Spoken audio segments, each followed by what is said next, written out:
All right, everyone, welcome back into another fantasy golf video. We are going to be breaking down the Baycurrent Classic, which is going to be a new event at a new course played in Japan. So we really don't know what to expect, so much so from this course. I will be breaking down my expectations for how the course is going to play and then give you guys the top picks in this video, as well as my favorite outright bets and then also DFS lineup process. Let's go ahead and get into it. All right, so this video is going to be a little bit different than kind of the traditional video that I give you guys because it is going to be a no-cut event. It's a 70-man field event, and it is more difficult to break down. Now, I do want to call out kind of the course. This is, I think, a good kind of picture of what we should be expecting. It is more of a Parkland-style course, okay? And so with that, we have some interesting comp courses to use in regards to which courses could lead to predictability in regards to success on this course. Now, as always, when we do not have course history, guys, it is always very useful to just use the specialist data instead. Those are going to be the golfers that fit the best for that specific course. That's what that data is doing. And so let's talk about the comp courses that I'm doing. Sanderson Farms Championship. Don't like that it's a recent event, but kind of a Valspar Championship, the RBC Heritage, and then the John Deere Classic, which very shocking. Now, what do all those events? RBC Heritage, you could argue, probably not the best comp course. You could exit that one out, but Valspar, John Deere, actually, I feel like is a pretty solid one, strangely enough. And so when we do that, guys, we see the golfers that are popping up in regards to comp course history. Kevin Yu really pops up in there. Bud Cauley. That's the thing. We are seeing a lot of the same golfers have played well at those courses, as well as you would expect them to play well. Now, the question with an event like this is always players traveling. How well will they do traveling? And we can't really predict that prior. Now, let's go ahead and take a peek at the specialist data, guys. So we are looking at a Ben Crenshaw redesign. Okay, he's part of the players or part of the crew that helped redesign the course. It should be good weather. I am expecting it to be easier scoring, par 71 bent greens, slow greens as well. They don't have that many bunkers, about 3 water hazards in place, so not much. The rough is expected to be somewhat thick, but not overly penalizing. And so when we look at the golfers that are the best specialists, Xander, of course, is going to be up there. Hideki, but we got Vince Whaley. He's going to be an interesting click again for us last week after coming through for us and nearly winning, really. And then we just have a bunch of players that are decent as well.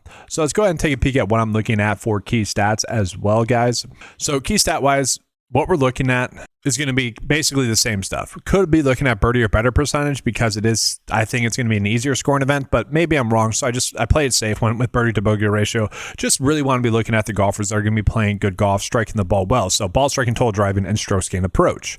Now the thing with this though, with it being a no-cut event, we do typically like to look at birdie or better percentage just because we want to be targeting scorers. So if you guys want to do that instead, say you're using the 9 to 5 custom model and want to use that instead, it wouldn't make sense. Okay, so looking at it, guys, the best stat fits, the players that really stand out to me, again, Michael Thorbjornsen, someone we were on last week, someone we'll probably be on again this week, Kevin Yu, Rico Hoy, Lee Hodges, plenty of decent golfers in there. But what really stands out here with this list, none of the top golfers are the best stat fits. And so that is the most difficult part about this week. So when we look at the recent form, guys, that should really stand out to you guys. The golfers that are in the best form are really not the top price played golfers. I mean, they are, but not as much so as we would like. Like, it's a little bit skewed because they're playing in some of these no-cut events. So like we see Hideki, Xander, great, but we know it's kind of skewed. Chris Goddard, Kurt Kitayama.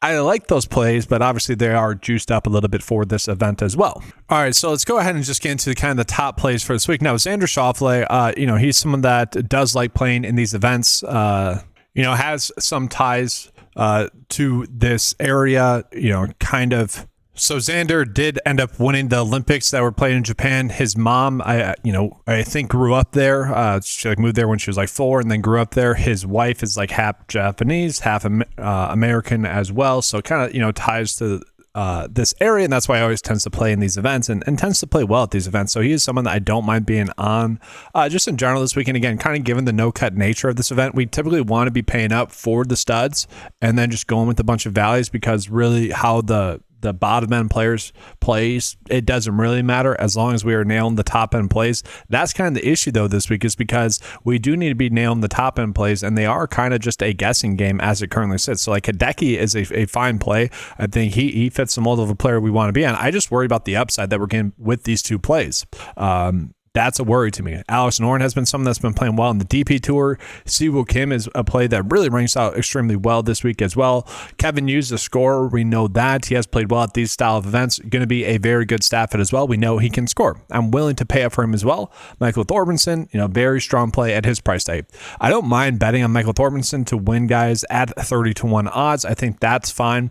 I do think that's going to be the theme for this week, is chasing longer odds. And so that's probably going to be the route that we're going to go here.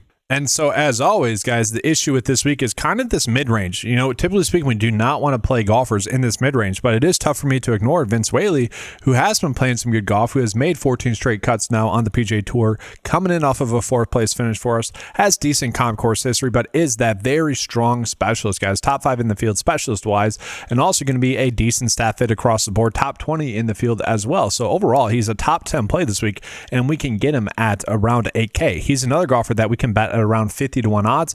I feel pretty good about him as an outright bet as well. So from there, Bud Colley's fine. Rico Hoy is a golfer that we know can score. Did struggle last week. We don't necessarily love that, but kind of can write that off. Patrick Fishburne continues to play good golf. Does have solid comp course history. He is priced low enough that if he just gives us a 38th place finish, and percentage wise, whatever that would be for this 70-man field event, we would be fine with that. So would that be like 22nd place finish? We'd be fine with that given this price tag. He's someone that ranks out extremely well. And then Mark Hubbard as well, guys. Those 3 players would again be core plays for me this week if it were a cut-based event, because they are just priced too cheap, and we can count on them to have a good week, most likely, at least be able to make the cut. Most likely. They all have good comp course history. They're all good staff hits. They're all in pretty strong form as well. I do consider them great plays in DFS as well. But again, the issue is if they're not finishing if we're passing up on Xander and Hideki, who end up finishing top 10, then we're SOL then. But those are all golfers I think I still will be betting on outright wise. So Mark Hubbard 62-1, happy to get to him. Patrick Fishburne, I think at 55-1 is also pretty interesting there as well. And then other outrights, I do think Kurt Kitayama is going to be an interesting click at 22-1, but he's someone that we really haven't seen play that much recently, and so I don't necessarily love that. Again, we typically want to be playing golfers that have played some golf throughout the fall swing, and if we consider the Ryder Cup, obviously that does benefit both Collin Morikawa and Xander, even though they might not have played as well. Well, Xander ended up playing fine, but as well as you would have had liked. All right, so guys, we're going to give you 2 lineup processes here. So one, just paying up for the studs. I do think Xander and Hideki are going to be the 2 that we want to pay up for the most, and then we can just try to get lucky with some players on the bottom end. So Lee Hodges is someone that stands out to me. Kevin Roy is someone that wouldn't be surprised and to see play well at this type of event. And then we really have enough to then pay up for some of those other players that we liked a decent amounts, like Mark Hubbard, guys, at 7.5. We only have 7.4 left over from there. Maybe a golfer like Matty Schmid, who is popping up, ends up becoming a decent click for us. So overall, I don't mind that approach. But then we'll show you guys kind of a more fair and balanced build that you can go with there as well. So Thorbjornsen, we're going to put into that build. Vince Whaley, again, I think he's going to be a strong option for us. Hubbard, Fishburne as well.